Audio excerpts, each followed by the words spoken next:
तो राहु और केतु का परिवर्तन का साल है 2025।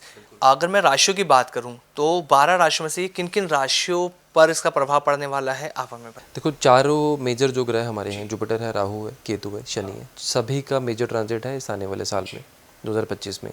और ऑलमोस्ट टाइम भी मार्च से लेकर मई तक के बीच में ही है। नाड़ी में ना देखो, मेजर चीज़ क्या है, नाड़ी में राशियों की इतनी ज़्यादा वो नहीं है कि इस राशि को ये होगा, इस राशि को ये होगा। ठीक है। नाड़ी में एक सिंपल चीज़ है, नाड़ी में लगन को मेजरली देखा जाता है। नाड़ी के अंदर। नाड़ी में, ठीक है। नाड़ी में ना तो बाकी डिविजनल चार्ट्स की इतनी इंपॉर्टेंस है, सिर्फ लगन चार्ट आपका प्रधान है, उसी चीज़ से सारी चीज़ें चलेंगी।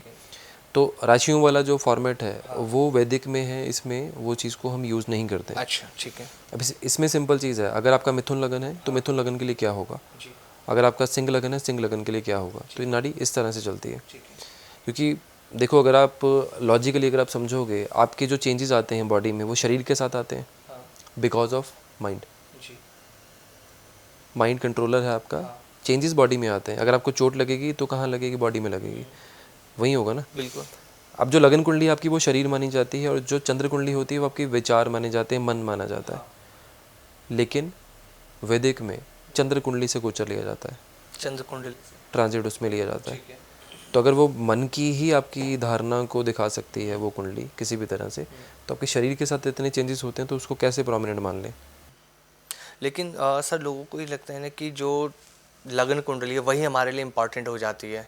लगन ही प्रधान है, लगन से ही सारी लाइफ चलती है। लेकिन वैदिक में चंद्र कुंडली लेकर चलते हैं, चंद्र से ट्रांजिट होता है वैदिक के अंदर। वैदिक के अंदर। और नाड़ी में जैसे आप लगन के इम्पोर्टेंट बता रहे हैं, तो इससे हम कैसे समझें जो परिवर्तन हो रहा है। ठीक है, देखो आपकी फर्स्ट हाउस में जो भी आपके जो साइन आता है ना, वो आपका लगन होता है। जैसे 1 नंबर है तो मेष लगन हुआ, 2 नंबर है तो वृषभ हुआ, 3 है तो मिथुन हुआ। इस हिसाब से एंटी क्लॉकवाइज हम लोग आगे बढ़ते हैं। जो ग्रह जहाँ पर आपका ट्रांजिट में आता है या आपके लिए चेंज लेकर आता है, वो वैसे ग्रहों के साथ मिलकर आपकी लाइफ में डिफरेंट काइंड ऑफ इवेंट बनाता है। शनि जैसे मान लो कि अभी 12 नंबर राशि में जाने वाले हैं 25 तारीख को, तो कुंडली में आपके जहाँ पर शनि आए हैं उसके हिसाब से इवेंट होंगे। अभी मंगल वक्री हुए 7 दिसंबर को।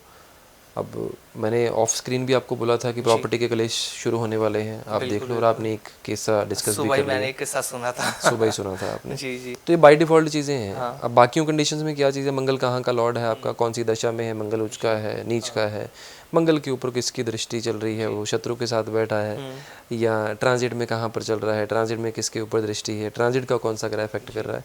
हज़ारों चीज़ें हैं, फिर भी बोलोगे ऐसा हो सकता है। तो प्रेडिक्शन तो वो है जो आपने बोल दी, वो हो गई।